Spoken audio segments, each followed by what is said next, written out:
le dimissioni del precedente. Los sucesos han tenido lugar en el aeropuerto de Caracas. Un segundo túnel en construcción. هذه جاءت من دولة.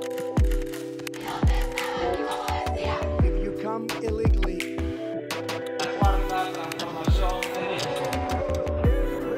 Résultat, ils font grimper le thermomètre mondial.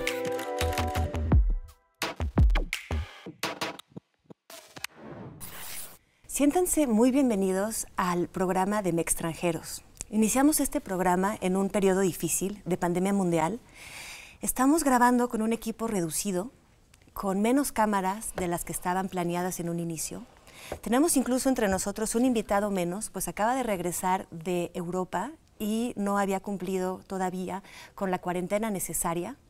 Para hablarles un poquito de este programa, les quiero contar que vamos a recibir todos los miércoles a 4 periodistas extranjeros.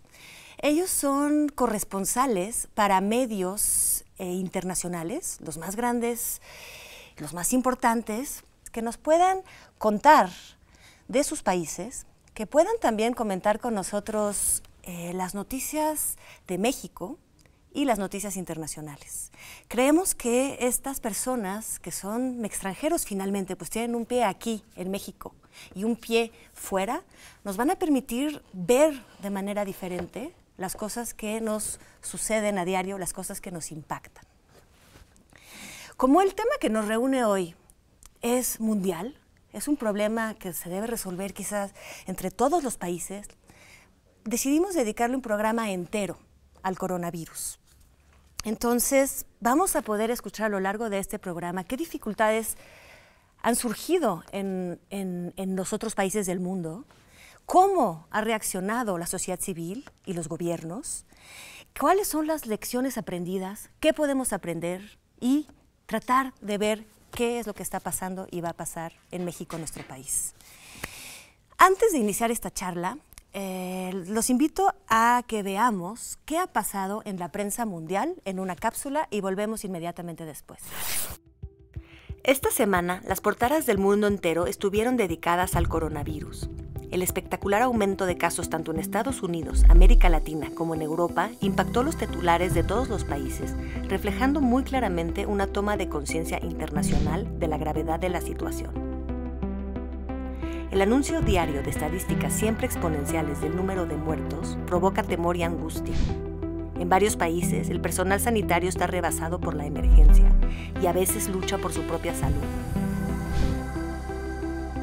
Como resultado, nacen sentimientos de concordia nacional frente a la tragedia y no faltan los agradecimientos a los médicos y enfermeras. Aun si en algunas latitudes las poblaciones quedaron escépticas frente a las consignas oficiales, una mayoría de naciones tuvo que tomar decisiones políticas radicales, como cerrar las escuelas, los vuelos y las fronteras. Diversos países tuvieron que optar por formas personalizadas de cuarentena, a veces particularmente rígidas y espectaculares, ofreciendo imágenes apocalípticas de desolación inéditas. El aislamiento social está a punto de generalizarse, siendo la única manera de romper las terribles cadenas del contagio. Consecuencia inmediata de este mundo casi parado, en todas partes se escuchan los primeros rumores de una profunda e inevitable crisis social. Frente a riesgos de graves recesiones, los gobiernos anuncian medidas excepcionales de apoyo a los más vulnerables o a empresas en altos peligros. Hasta estas disposiciones pueden generar acciones masivas descontroladas. Reacciones de pánico se expresan también en la manera de administrar sus reservas. Más grave todavía es la persistente amenaza de una crisis económica global que podría provocar el colapso de numerosas empresas. Estos indicadores preocupan a los mercados financieros que han tenido jornadas históricamente negativas. Hasta las bolsas de valores registraron 2 lunes negros seguidos. Figura atípica, el mandatario brasileño Jair Bolsonaro es de los últimos que parece seguir burlándose de la pandemia que empieza a afectar a sus compatriotas. Veremos si podrá seguir ignorando sus consecuencias. Única nota positiva, los resultados muy prometedores en su lucha contra el virus obtenidos por China, donde la vida parece por fin retomar su curso. Tanto que China podría figurar como un modelo a seguir. Al lado del coronavirus, aún las fuertes noticias políticas parecen detalles, como el anuncio del rey de España Felipe VI, que renuncia a la herencia de su padre, las elecciones municipales en Francia o hasta la contienda demócrata para las presidenciales en Estados Unidos, relegadas a notas de pie de página, al igual que la muerte del cantante de country, Kenny Rogers. Bueno, regresamos para invitarles ahora sí a conocer a nuestros invitados de la semana. Les voy a pedir a cada uno de ellos que nos comparta alguna nota que le ha impactado de su país. Quizás es difícil salirse en estos momentos del tema que nos acongoja a todos y que nos reúne a todos, que es el coronavirus, que nos atropella, pero quizás hay otras notas de impacto o colaterales que nos podrán compartir. Quiero presentarles primero a mi derecha a Massimo Barsiza. Muy bienvenido, Massimo. Muchísimas gracias. Él es italiano, lo van a poder escuchar por el nombre, por el acento, y él dirige Punto de Incontro, un medio digital ítalo-mexicano. ¿Qué nos traes, Massimo? Pues quería comentarles acerca de la situación de apoyo que la población italiana ha demostrado en estas últimas semanas con respecto al gobierno, al jefe del gobierno y a las acciones que se están tomando. Es impresionante cómo en los últimos las últimas 2 semanas, 3 semanas, un mes, haya subido el índice de aprobación de los italianos para el gobierno en general y sobre todo para Giuseppe Conte, el primer ministro italiano. Hace un mes estábamos hablando de que Giuseppe Conte tenía alrededor de 44% de aprobación y el gobierno no pasaba de 52%. Y hoy en día estamos en niveles de 71%, que no está tan lejos del 78, 79% al que llegó Andrés Manuel López Obrador hace un año aquí en México. Son cifras que desde hace años no se veían en Italia y que de alguna manera están apoyando las medidas que está tomando el gobierno para tratar de contener el contagio a nivel nacional. Muchas gracias. Ahora voy a darle la palabra a Anne-Catherine Mellmann. Bienvenida. Tú reportas la actualidad de México y varios países de la región para la Radio Nacional Alemana, ARD. Correcto, muchas gracias por la invitación. Muchísimas gracias a ti por venir y atravesar la ciudad en estos tiempos de pandemia. Gracias. ¿Qué nota nos trajiste tú? Tal vez es un poco parecida a lo que nos contó Massimo. No es una nota, es una tendencia, ¿no? Cuando en Alemania aumentó la atención por el tema del coronavirus debido a la situación dramática en Italia, sobre todo, mucha gente se estaba preguntando por qué nuestra canciller Angela Merkel estaba como tan ausente. Ella no salió, ella no dio conferencias de prensa, ningún tipo de declaración al respecto. Lo único que hizo fue como enviar su ministro de Salud para dar conferencias de prensa y también a expertos, virólogos. Y este ministro de Salud es muy joven, tiene mucho talento, es muy ambicioso, pero Merkel no apareció. Parecía como si ella estuviera ya como despidiéndose, ¿no?, de su gestión. Ya lo había anunciado varias veces de que se iba a retirar pronto y en su partido ya hay una lucha de poder. Son puros hombres que ahora están luchando por su sucesoría y desafortunadamente, porque es un partido muy conservador, también no hay muchas mujeres con esa aspiración al poder. Solo una ha intentado heredar a Merkel y ella fracasó terriblemente, ¿no? Entonces, sube esa atención por el coronavirus y de repente, finalmente sale Merkel y sale en la tele y da una declaración con muchísimo impacto. Creo que fue la reacción o la forma de hablar con el pueblo alemán más como adecuada posible, como la conocemos, muy como de científica, muy como con palabras muy claras, muy seca, una verdadera Merkel, y fue un gran éxito verdaderamente. Creo que eso ha logrado, eso fue como su obra maestra, porque ella ha logrado calmar a la población, es lo que es muy importante ahora en esta situación de mucho nerviosismo, y también ha logrado que la gente confiaba, y eso es aún más difícil en esos tiempos de la polarización política, ¿no? Y entonces ella ahora está como de vuelta, como la gran estrella política, ¿no? Aunque sea en cuarentena. La resurrección de Merkel. Johan Grillo, finalmente, que viene de Gran Bretaña, Inglaterra. Sí, las dos cosas, sí. Bien. Colaboras para muchos medios, diversos medios anglosajones, y tienes varios libros sobre la violencia en México. Correcto, ¿no? sí. En particular el narcotráfico. Llevas con nosotros 18, 19 años reportando. Sí, así. Sé bienvenido y cuéntanos tu nota. Bueno, un par de cosas un poco ligeras porque vamos a entrar a cosas muy pesadas. Supuestamente ahorita va a ser las grandes negociaciones para el Brexit, que Inglaterra sale de la Comunidad Europea. Pero ahorita el negociador de la Comunidad Europea está enfermo, posiblemente con coronavirus. Y de Inglaterra también está enfermo, posiblemente con coronavirus. Entonces no están negociando nada ahorita, ¿no? Y otra cosita que está el Megxit, que fue un proceso que salió Meghan Markle, la esposa del príncipe Harry, de la familia real en estos momentos también, fueron a Canadá. Y ahorita están, pues los medios ingleses le encantan hacer notas escandalosas de ellos. Están en la casa de Canadá, dice que están pues ya ahí. Y ahorita la nota de ellos es que los Simpsons están buscando para hacer voiceovers, para hacer diálogos ahí, ¿no? Entonces de príncipes a gente de los Simpsons están yendo ellos, ¿no? Saliendo del país ahorita en el momento de crisis está pasando, ¿no? El show business es muy redituable para la política. Sí. Desafortunadamente lo hemos visto mucho últimamente. Sí. Pues bueno, les agradezco mucho esta primera nota, este primer panorama, ¿no? Que nos traen, que finalmente está vinculado con el coronavirus. Creo que es inevitable. Y creo que vamos a irnos a un corte. Y regresaremos después con el tema que nos preocupa, que es el coronavirus, primero en México. Muy bien. ¿Estamos de acuerdo? De acuerdo. Sale. Nos damos un corte, volvemos.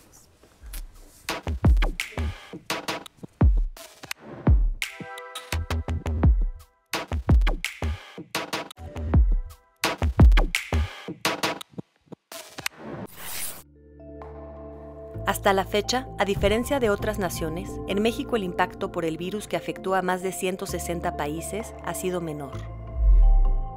Pero en los últimos días, desde el anuncio el pasado miércoles del primer deceso, las cifras conocieron una preocupante aceleración.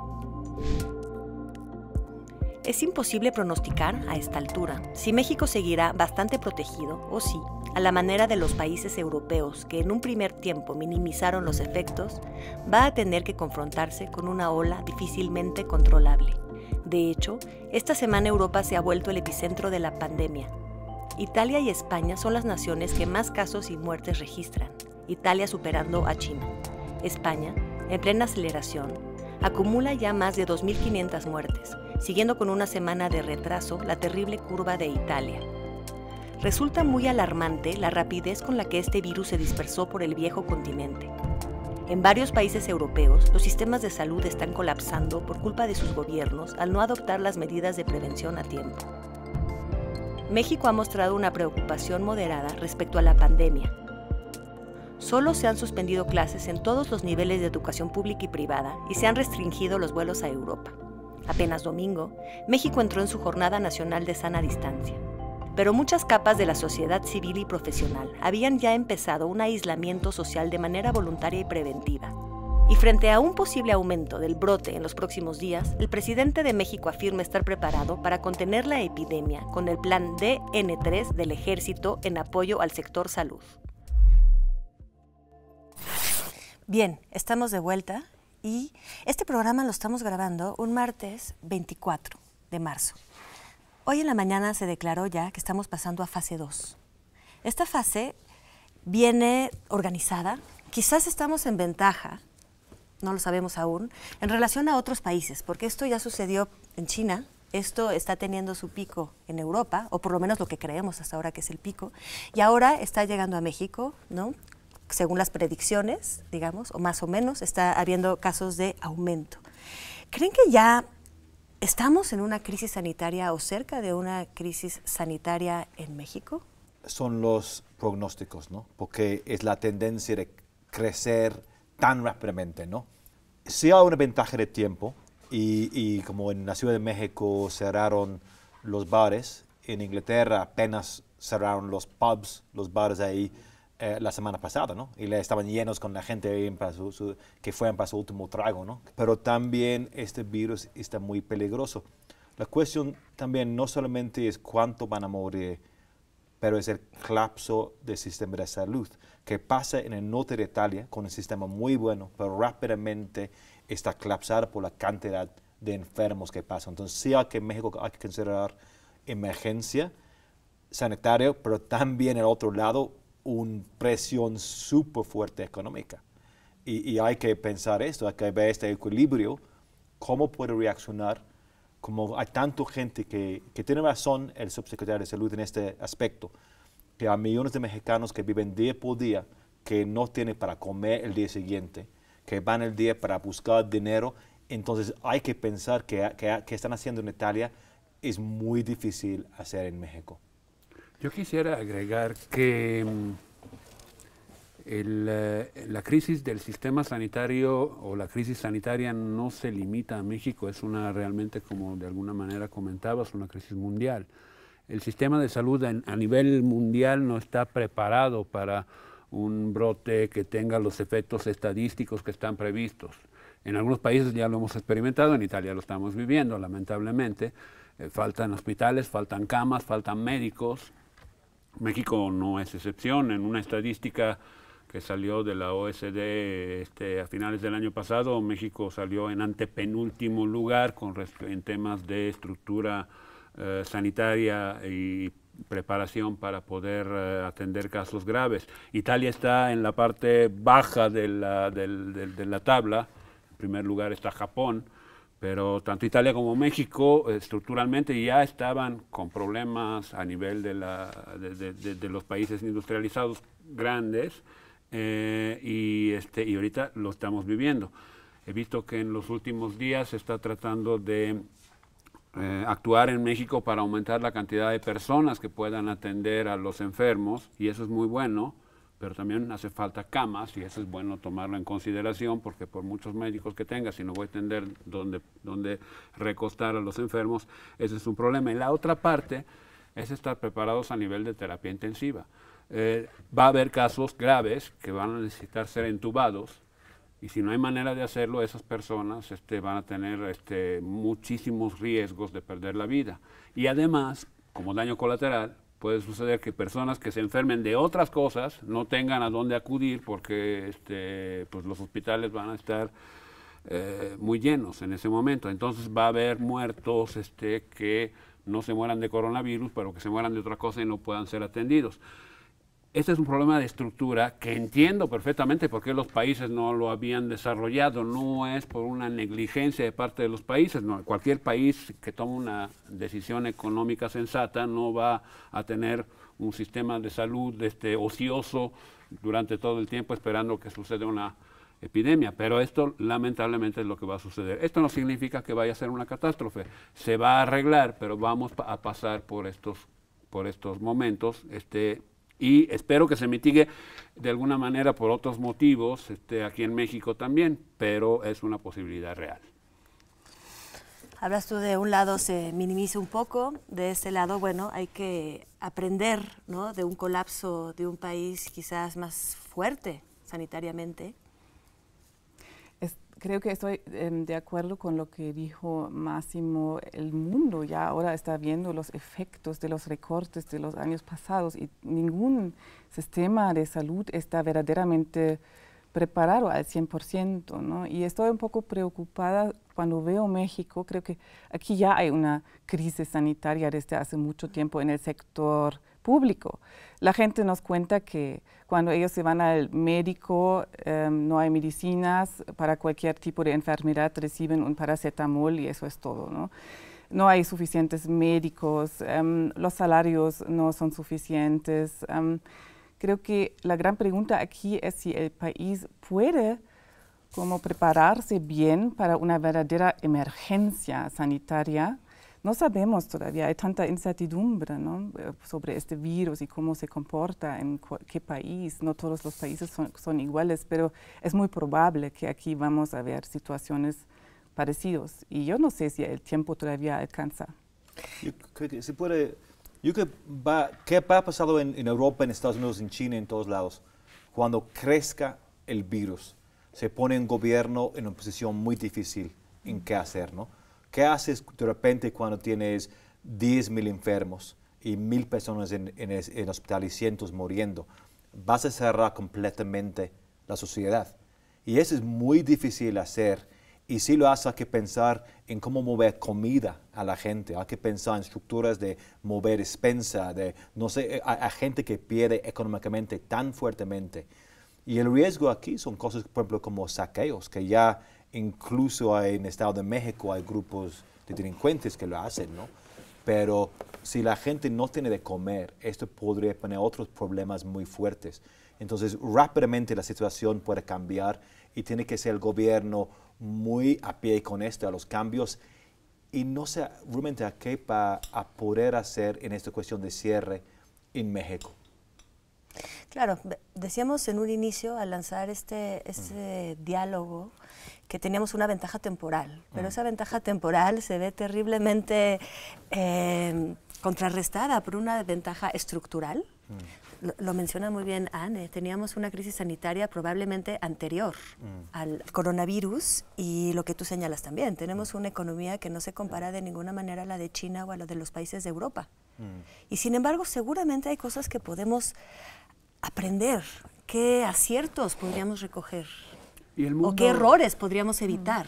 El mundo también podría poder aprender de México. Hay un factor que no sé si ustedes tengan otras informaciones, pero que no está claro todavía, que es el efecto del clima sobre la propagación del virus. Hay una esperanza fuerte que los países o las situaciones en general en donde el clima sea mejor desde el punto de vista de mayores temperaturas y más humedad pueda detener esto. Puede ser que México desde ese punto de vista tenga la suerte que no tienen otros países y eso de alguna manera también podría estar explicando el hecho de que hasta el momento no haya habido tantos casos en México. Pero es algo que no está científicamente comprobado. Creo que las pruebas que se han podido hacer en laboratorios no son fácilmente extrapolables a la situación real. Y por eso sigue siendo una esperanza que de alguna manera creo que México va a ayudar a comprobar o a rechazar. Pero vaya, el riesgo existe y una otra cosa que puede ser que influya en esta situación es la particular situación digamos de desigualdad social que existe en México y que también lo vuelve más vulnerable a este tipo de situaciones. Cualquier crisis de salud evidentemente tiene más efecto en un país que tiene grandes desigualdades sociales que en países en donde esa situación ya ha sido resuelta. Como entiendo del calor, y ahorita estoy agradeciendo muchísimo el calor que hay en la Ciudad de México, ¿no? A veces con esta temporada estoy, tanto calor, pero ahorita es posible que frena el contagio de virus, como yo entiendo los reportes hasta ahorita, pero no lo para. Es poco más lento y tampoco es probado eso, ¿no? Podría ser que nada más México está atrás en la curva, que pronto en una semana vamos a ver resultados y efectos como otros países. Pero otra cosa en México es la edad, ¿no? En Italia es entre los países con los más gente de tercera edad, gente grande. En México hay mucho más jóvenes, que es bueno ahorita. El problema también es que hay mucho contacto en México entre los jóvenes y la gente grande. Hay familias muy unidas, todo el mundo se junta el domingo con toda la familia y esto puede pasar contagio a gente joven que está en la calle, a gente grande que son más vulnerables. Claro, incluso viven familias muy extendidas bajo un mismo techo, ¿no? En pocos metros cuadrados. Tal vez por eso también ha sido una buena medida cerrar las escuelas, ¿no? Porque sabiendo que los niños vienen a las casas y pueden infectar a sus abuelos, ¿no? Sí. Aunque tal vez era un poquito temprano para las escuelas privadas que adelantaron. Es lo que iba a preguntar, ¿no? ¿Será adelantado? Las medidas que hemos tomado son verdaderamente adelantadas como lo presumen. Para mí está bien que lo cierren, que el cerrar de escuelas está bien, porque hay que pensar que la cosa que el contagio de virus es que si tienes 1000 casos, estás intentando frenar 1000 casos, es más fácil que estés intentando frenar a 100,000 casos. Entonces, está bien. La cosa es que el impacto social en todo el mundo, de esta generación de niños que están en escuelas, sin clases, sin sus amigos, es súper fuerte, ¿no? Como hay que pensar como sociedad, como mundo, cómo tratemos con eso. Y también tengo mis dudas de cuánto pueda aguantar el cierre a nivel mundial. Incluso en China, dice que en China estaban la gente en sus casas, cada 3 días uno podría salir de la casa para comprar comida y regresar. Era súper fuerte. En Estados Unidos ahorita dice que no están aguantando el cierre. Y el presidente Trump quiere quitar el cierre ahí, ¿no? Entonces, no sé cuántos meses. Estamos comprando tiempo un poco, pero no sé cuánto tiempo podemos comprar o aguantar con eso.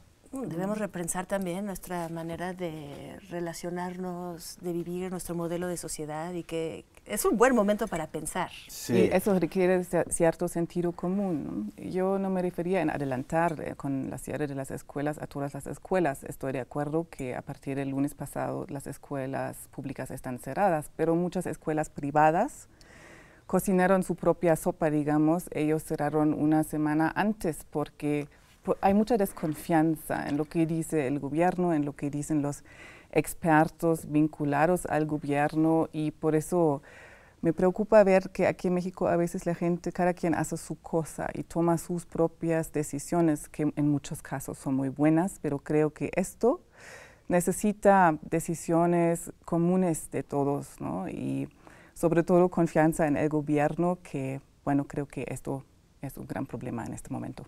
O sea, ¿ustedes también estarían de acuerdo en que la desconfianza en el gobierno puede ir en contra de la pandemia, o sea, de la población civil? Yo creo que no confiar en el gobierno puede provocar, como mencionaban ahorita, desorden en las medidas que se toman, definitivamente.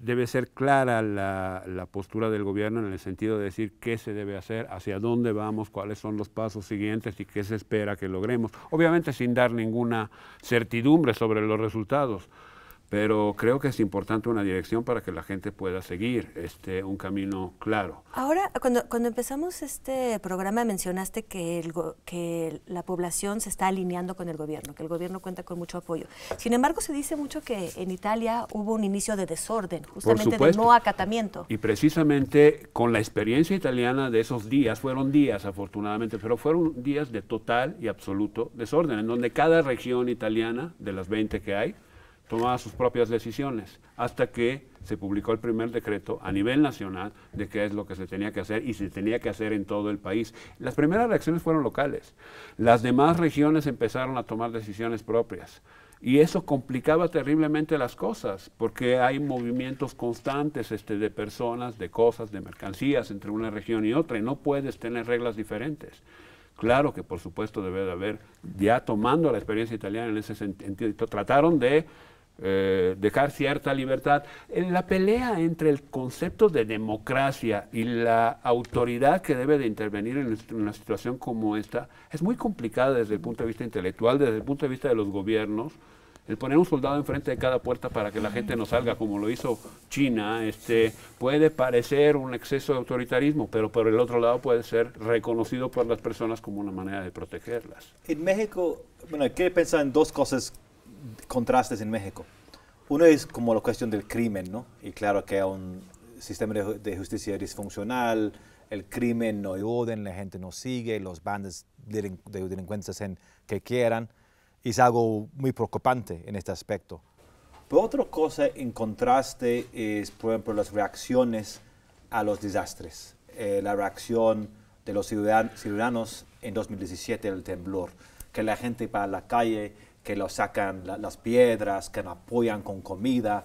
La reacción que vi en 2007 cuando cubre las inundaciones en Villahermosa, Tabasco, bajo de agua. Una respuesta excelente, incluso con el Estado y los ciudadanos en este momento. Espero que vamos a ver más de esto y menos del otro, cosa del desorden, el crimen. Es difícil, pero viene a estos momentos como preguntas sobre la naturaleza del Estado, la naturaleza de la sociedad y cómo reacciona, cómo lo maneja esta situación. Tocas un punto clave. En efecto, no solo viene una crisis sanitaria, y nosotros nos iremos a un corte y volveremos con una nueva cápsula y nos adentraremos un poco más en el tema del coronavirus bajo el aspecto económico, bajo el aspecto político, ¿no? Bajo el aspecto social. Nos vemos ahorita.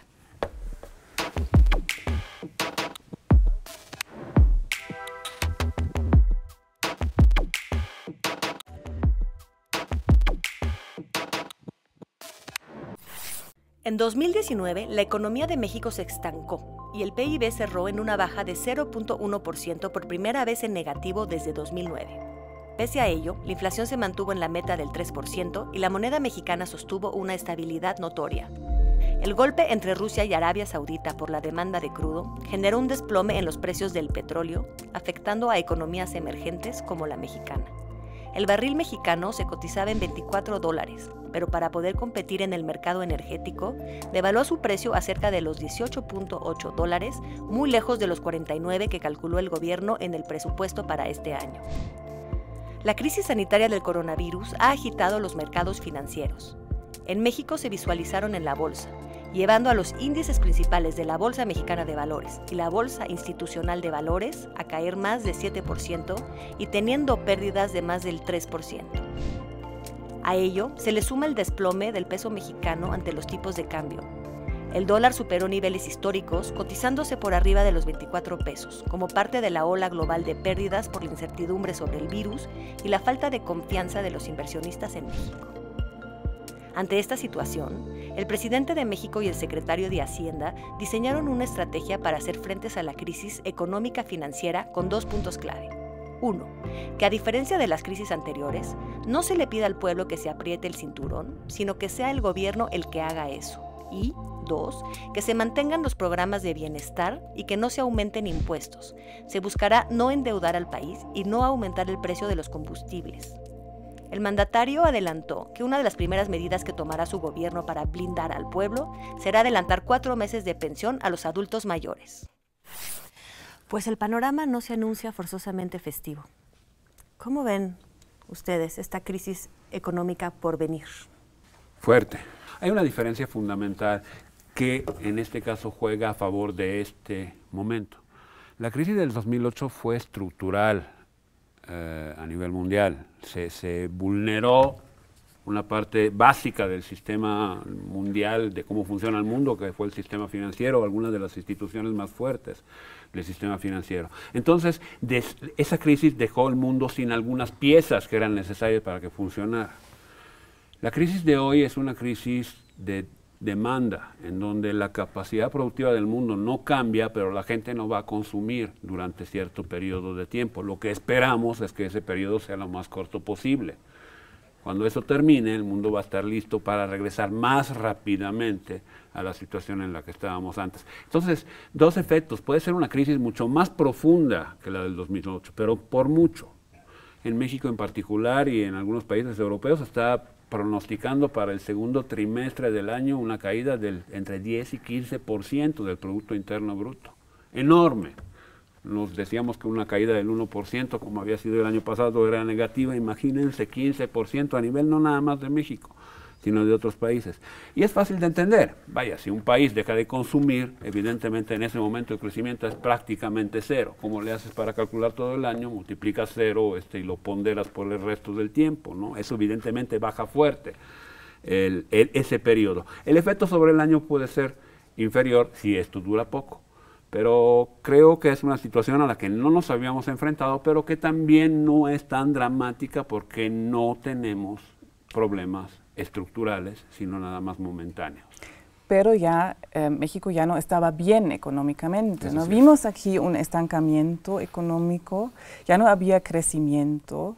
Entonces, la gran pregunta es, ¿cómo van a seguir adelante? Aquí veo pronósticos muy optimistas todavía que hablan de una caída de la economía de como 7%. Si veo las cifras en Alemania para comparar, ellos hablan de un porcentaje de entre 7 y 20, ¿no?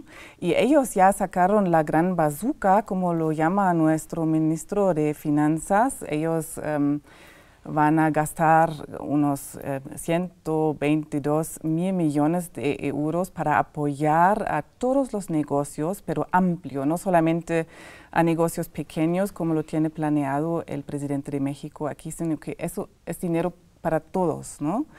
Creo que lo que hace ahora el presidente de México debería ser un mensaje como para todos, ¿no? Que nosotros como gobiernos estamos como dispuestos a rescatar a todos.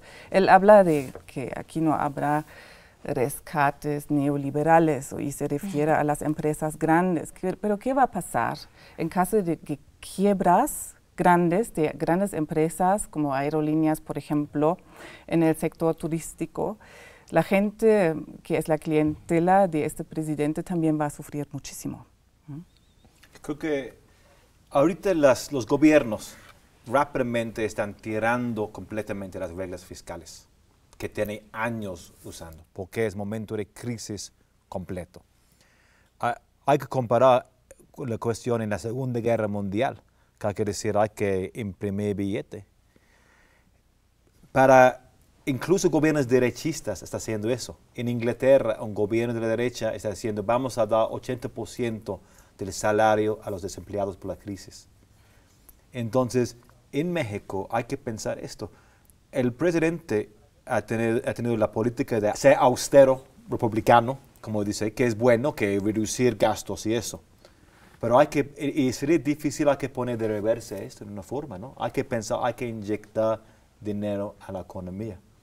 Me preocupa algo que, por ejemplo, que menciona Anne, retomando también la idea de que necesitamos inyectar mucho dinero que quizás no tenemos, aunque nos endeudemos. ¿Será que hay un problema con el flujo de información? Es decir, que no nos están dando la información real en México para precisamente no caer en la desesperación. ¿En términos económicos o de salud? Pues, en términos económicos. Y la desesperación, bueno, creo que es una desesperación social. O sea, la pregunta es también qué provocará más muertos, ¿el virus o el daño económico? Yo no sé si son las informaciones. Creo que aquí hay un gobierno con una política de información a veces un poco rara que crea mucha incertidumbre y como todos sabemos, incertidumbre es como un veneno para la economía, para la inversión, para las bolsas. Podemos ver qué está pasando aquí con el peso mexicano, ¿no? Después de esa consulta de Mexicali, parece que eso también tiene su efecto al peso mexicano, ¿no? Y por eso creo que es una mezcla y algo que para mí era nuevo. Cuando yo llegué a México me di cuenta que aquí hay muchísima desconfianza en todo lo que dice el gobierno, todo lo que dicen los funcionarios públicos como general, ¿no? Y eso no mejora el ambiente. Hay que pensar en mucho más papel del Estado. Hay que cambiar en corto plazo al papel del Estado en momento de crisis. Incluso el Estado debe preocupar de producción de cosas, bienes necesarios para medicamentos y esos, pero también incluso para comida, para distribución de comida. Incluso en una política, por ejemplo, de dar tarjetas con dinero para comprar despensas, que en un tiempo normal podría ser algo no tan bueno, sería igual importante ahorita, ¿no? Si la gente no tiene de comer, pues da tarjetas y mueve la economía, mueve las cosas. Entonces yo creo que tiene que pensar y retomar completamente las cuestiones económicas rápidamente. Y este va a ser el reto más importante. Ahora, esos subsidios pueden llegar siempre y cuando en una estructura económica la población trabaje en una economía formal. El trabajar en una economía informal te hace imposible identificar a quién le tienes que pasar los subsidios y cómo hacerlo. Y México, lamentablemente, tiene un nivel de economía informal muy alto. Claro. Otra cosa que es importante es, no creo que la solución deba de ir hacia programas de préstamos hacia la población, porque endeudar a la población, eso lo va a llevar a un caso en donde después va a tener que ganar lo que estaba ganando antes y además pagar el crédito, aunque sea a tasa cero. Tiene que pagar el capital. Y por mucho que el plazo sea largo, siempre va a haber un remanente que tiene que se encima a los ingresos que va a tener anteriormente. Los subsidios tienen que llegar como subsidios, no como crédito. Otra medida ahorita... Nos tenemos que ir a un corte. Sí, sí, Desafortunadamente, creo que vamos a tener que Sí. también continuar cada una de estas conversaciones que iniciamos a cada vez por Twitter, ¿no? Haremos una continuación del programa por estos nuevos medios que estamos explorando para poder hacer todo en línea, no presencial. Nos vamos a ir al último corte, vamos a regresar con una última cápsula que nos va a abrir un poco sobre el panorama de lo que ha sucedido en Italia hasta el día de hoy y ver qué podemos aprender de esta pandemia, enfocándonos, ¿no?, en el foco rojo de ahorita. Volvemos.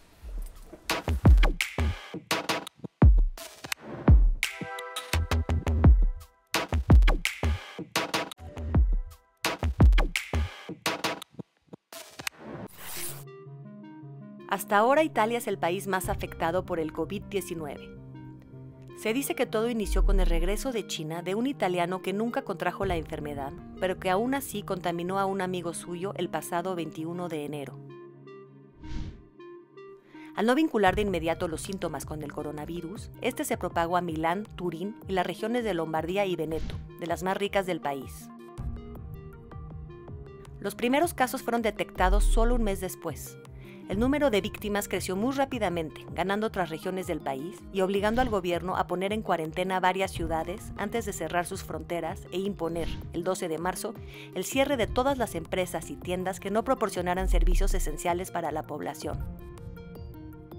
Aún con estas medidas drásticas, el número de muertos y contaminados no para de extenderse de manera vertiginosa, hasta alcanzar más de 6.000 muertos.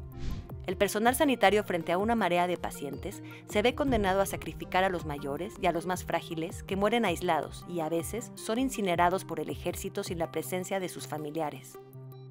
Expertos chinos recién llegados llaman a intensificar las medidas restrictivas para frenar la propagación.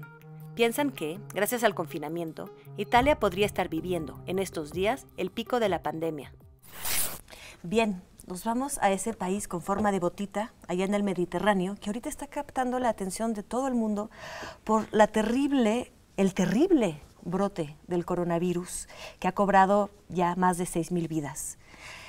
Se concentra muchísimas de estas muertes en Lombardía, o por lo menos en el norte de Italia, en una región que es muy rica, con excelentes instalaciones hospitalarias.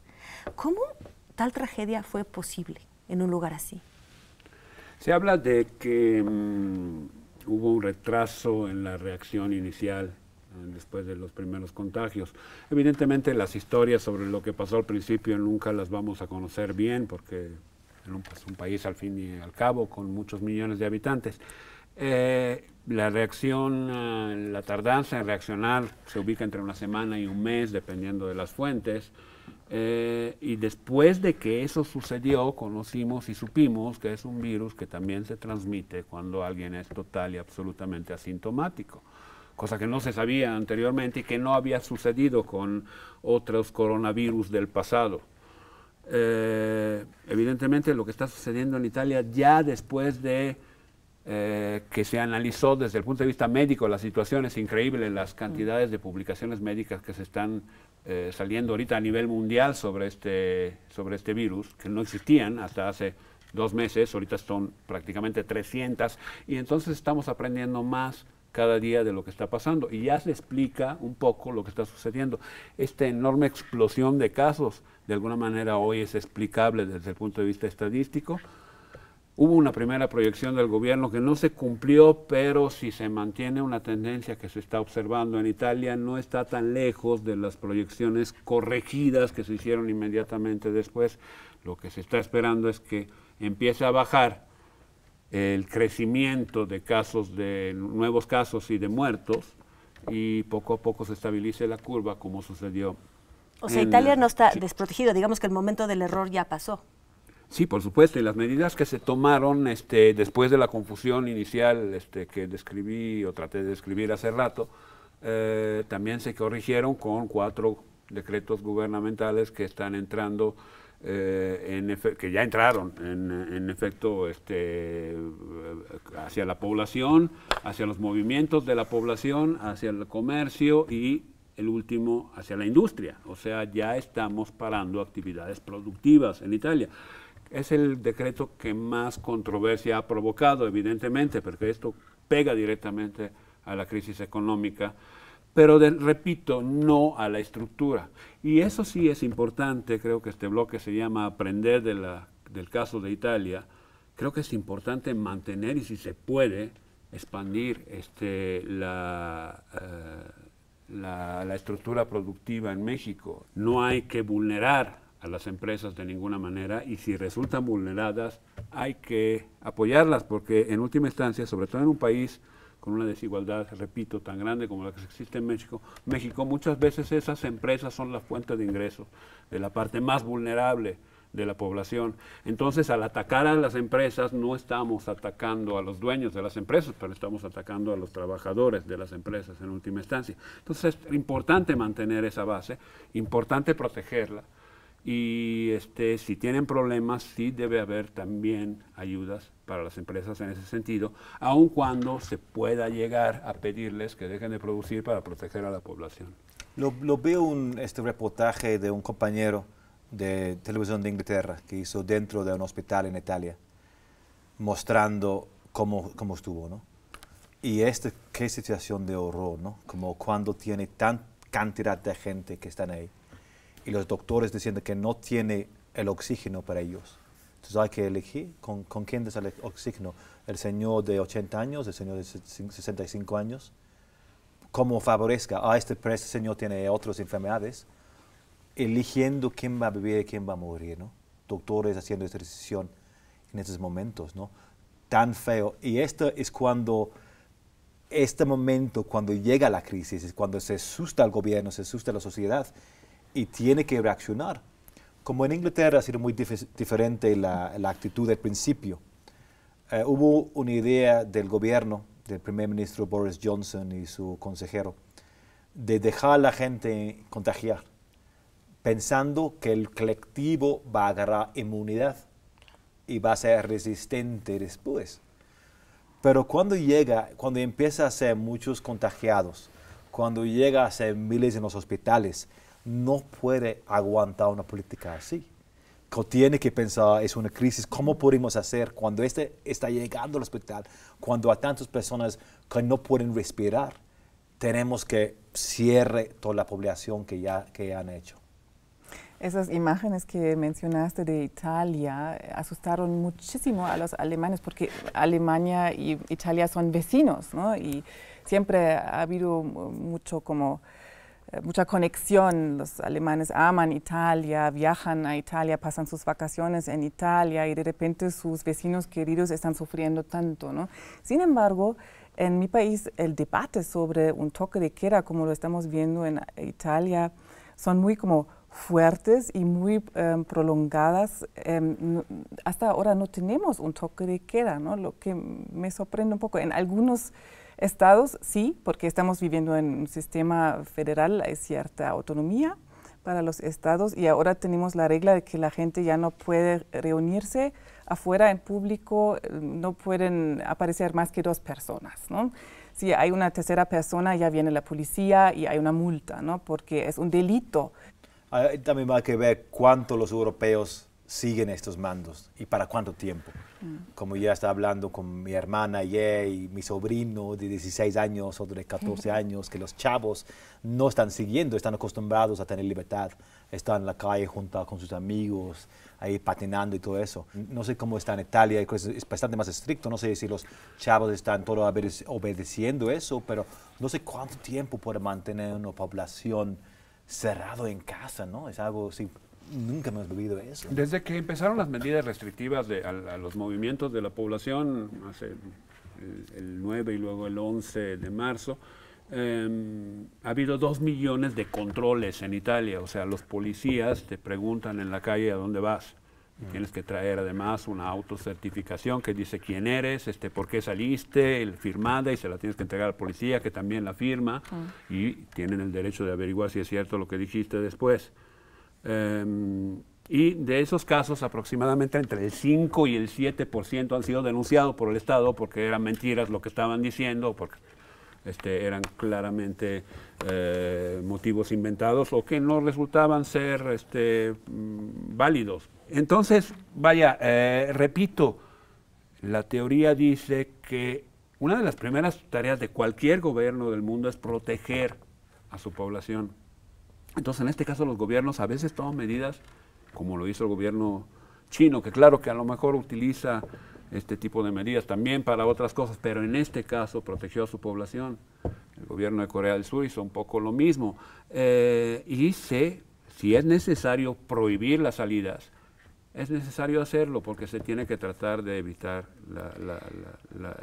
este virus, ¿no? Pero ante esto se remueven sin duda viejos fantasmas políticos ante este autoritarismo necesario que tú preconizas, Máximo, porque bueno, China es un país muy totalitario. Aquí estamos viendo que, por ejemplo, los alemanes tienen miedo de ver restringirse ciertas libertades y nunca sabemos estos apoyos que necesitamos al gobierno, ¿no? Estos apoyos masivos, ¿hasta dónde nos pueden llevar en realidad una vez que pase la crisis sanitaria, que es corta, como sabemos, y entremos en una crisis económica que es mucho más prolongada, ¿no? ¿Qué tipo de oportunidades estamos creando y qué tipo de gobiernos vamos a construir que pueden seguirse sobre la medida que dio la crisis diciendo, bueno, esto es lo que vamos a hacer ahora durante los siguientes años porque hay que controlar?